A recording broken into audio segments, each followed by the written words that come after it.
I'm getting questions from you, or? No. You gonna ask questions? No? Yeah, either way. Either that or just give us an update of the race since Let then. me know when it's rolling. We're rolling. Well, as you can tell by the noise in the background, we are in Cripple. Planes coming and going. Pretty much ideal conditions. It's sunny, it's below freezing. There's a slight north breeze, which makes it runnable for the dog teams. Jim Lanier got in here first. First time he's getting the halfway award. Mitch Seavey was behind him. It looks like he's the only musher of the front pack who did the run straight from Takatna. Everybody else seems to be camping behind. And I think Mitch did a pretty smart move with getting here at the time of day he did. 15 dogs, first place, a little bit of gap behind him. He must be smiling from ear to ear. Also looking at his tracker speeds, very often when I looked it was like 8 miles, 8.6, 9.1. It's pretty good speed for this game. There's a whole slew of teams following. Most of them are camped out, probably throughout the heat of the day, which most likely gets through here. I would doubt it that many of them camp, that many of them stop here, that they camp out and camp on the way to Ruby.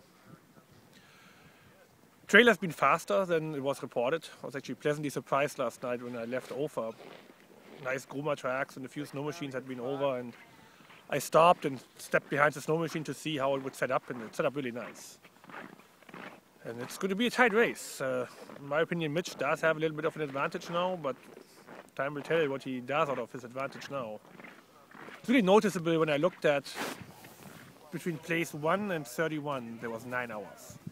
I don't know if that has ever happened like this again. Normally you have little groups.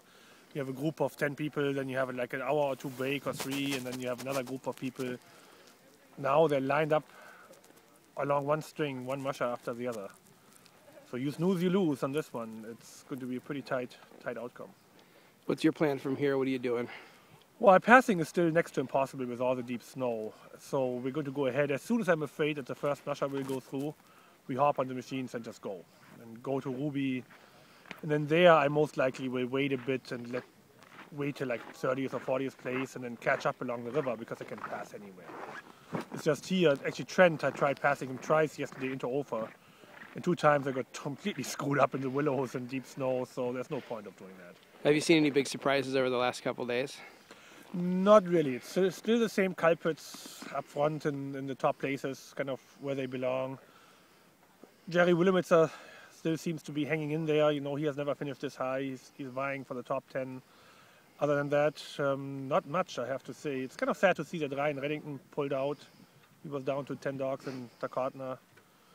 But still, he posted one of the fastest times in there, 2:24. Should make him wonder why it happened. You know, he's more of a stage racing guy.